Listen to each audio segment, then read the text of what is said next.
I'm on literally like the last straw of this sweetgrass, which is sad, but you know, ooh, I hope I don't light my apartment on fire and then have like a viral YouTube video because of it. I thought I would wear my Perfectionist turtleneck dress today. It's the most conservative thing I own. Even though it's a mini dress, it has a high neck, and it's from the Dolls Kill Virgo line, which was like so on point with all of its Virgo things. Like, the Dolls Kill founder actually contacted me last year and was like, model for us, and then she asked me to send in digitals and never got back to me. It was really sad. Alas, could have been on Dolls Kill had I lived in San Francisco and not New York. Probably just didn't want to fly me out. Hey, it's Marin, and this is the astrology forecast and tarot and astrology forecast for the week of Sunday the 24th of November to Saturday the 30th of November. I'm shit at remembering these dates because I'm not a numbers person, so it could be like the day of and I'd be like, I don't know. But anyway, we'll get started with the tarot and a Celtic cross first to see what the collective situation is at hand. Then we will get into the astrology for the week, and finally we will round things out with the Law of Attraction Oracle cards for guidance on how to attract the solution and improvement to our collective situation. So we'll get started with a Celtic cross tarot spread. I'm going to be using my Dark Angels tarot deck, my Angeles Oscuros deck, my favorite deck. I've been feeling her lately. So I'll shuffle and then we'll get into a Celtic cross spread. I'm considering experimenting with a different layout like soon, so if you have any other good tarot spreads that you personally resonate with using, let me know. I really liked a Celtic cross so far, but some other people criticizing it have made me rethink it. So I'll continue on with it unless you have some recommendations for me. So the first card we have representing the situation at hand is the Six of Swords reversed. So the Six of Swords reversed is indicating that we are in a situation where our ideas are not harmonizing with those around us, and there's not smooth sailing for everyone involved in the team project that we're embarking on. The complementary cross to this is the Three of Swords upright, which is my favorite card ever. I have it tattooed on my ribs. You can probably, I've like shown it in videos when it comes up for card readings. I've like flashed YouTube. But this being the complementary cross means that we're kind of dealing with like a broken heart or disenchantment with the situation. Like, we're realizing that things are not, we're losing our Pollyanna mindset and seeing that sometimes when things break, they can grow stronger in the broken. There's a good Ernest Hemingway quote. It's like, the world breaks you, and with the broken people, they grow stronger back in the broken places. It's in my favorite book, Farewell to Arms. So many digressions today, I'm sorry. There's probably like 30-second watch time on this video average at this point, but it's indicating that we're kind of like disenchanted with the situation, with a team, or like with people around us, and we're realizing that things are not meant to be the way that they are. So the third card represents the potential for the situation, and we have the Two of Cups upright, which is a really nice card of union and harmony in relationships. So I would say that the potential for the situation is to be stronger in a relationship based on your honesty about how things aren't working now. The fourth card represents the unconscious reasoning for the reading, and we have the Sun reversed. The Sun reversed deals with us not trying to perfect or restrain what we look like and simply like letting it all hang out. So I think we're worried that if we take this leap into honesty, we will not be accepted for the true messy being that we are. So the fifth card represents the recent past, and we have the King of Cups. So this could mean that we realize these things, we realize that things aren't working based on a mentor or like a therapist or someone of influence that pointed out that it doesn't seem like things are getting along even though we're trying to make it seem like they are. So the sixth card represents the future, the future of the situation, and we have the Ten of Swords. And the Ten of Swords can deal with your ideas solidifying and being enclosed by your ideas. So I think this is saying that the way that we're going is the way that things will end up, and will be a self-imposed prisoner or a self-imposed safety, depending on the way that we decide to play the situation out. So the card representing us in the situation, the seventh card, is the Seven of Pentacles reversed, which actually inverted is a good sign, telling us that we have time to fix this. we have time to not let this become like an unhappy creation, that we should not just sit and wait, and that we need to take action to make our feelings known about feeling heartbroken or disillusioned. So the 8th card is the environment, or like the people around us, our surroundings, and we have the 5 of Wands. I've gotten this card in this exact position for a few weeks in a row, which is so funny because the ruler of my midheaven is in this decan of Leo.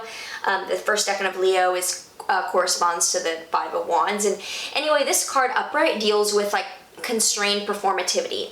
Like there's strife and there's fighters going against each other in this card. And so we're in an environment where our performance is limited by the constraints of the environment we're in. We don't feel like we can be fully ourselves. The 9th card is our hopes and our fears, and with the 6 of Cups inverted, we feel worried that we will not find the emotional balance or harmony that we want to in this dynamic, and we're hopeful that things can even out by being overthrown, but we're also scared about taking those steps. And the final outcome is the 4 of Wands, which means that the outcome is actually a celebration, or there is a positive outcome, like there's a good finale to this situation of being honest, but there's a trap of remaining in the celebration instead of moving forward to solve this disagreement even more. So this little like speaking your truth and being scared but then being received well is coming. Like you will be received well for speaking your truth, but don't get lazy about improving upon that. So with that being said, let's move into the astrology for the week and see how the day-to-day manifestation of this is going to play out. So starting out on Sunday the 24th, Venus conjoins Jupiter in Sagittarius, which easily makes Sunday the 24th honestly probably one of, if not the best day out of November.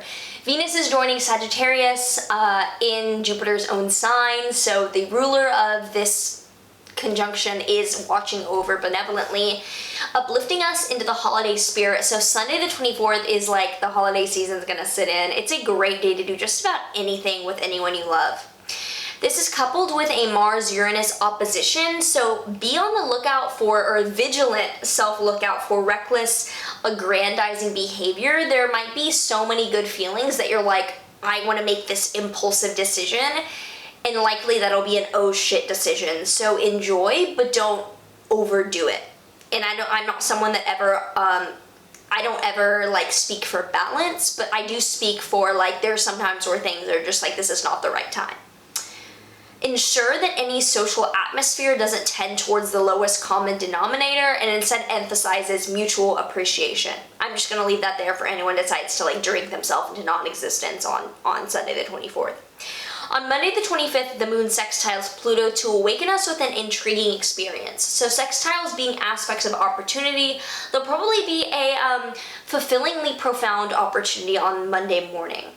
Venus enters Capricorn to have us finding pleasure in the practical and explore the harmony that comes from feeling materially and resourcefully safe these coming weeks. So with Venus in Capricorn, it's an earthy, practical energy to go after like the highest quality things that you know will last in the long term.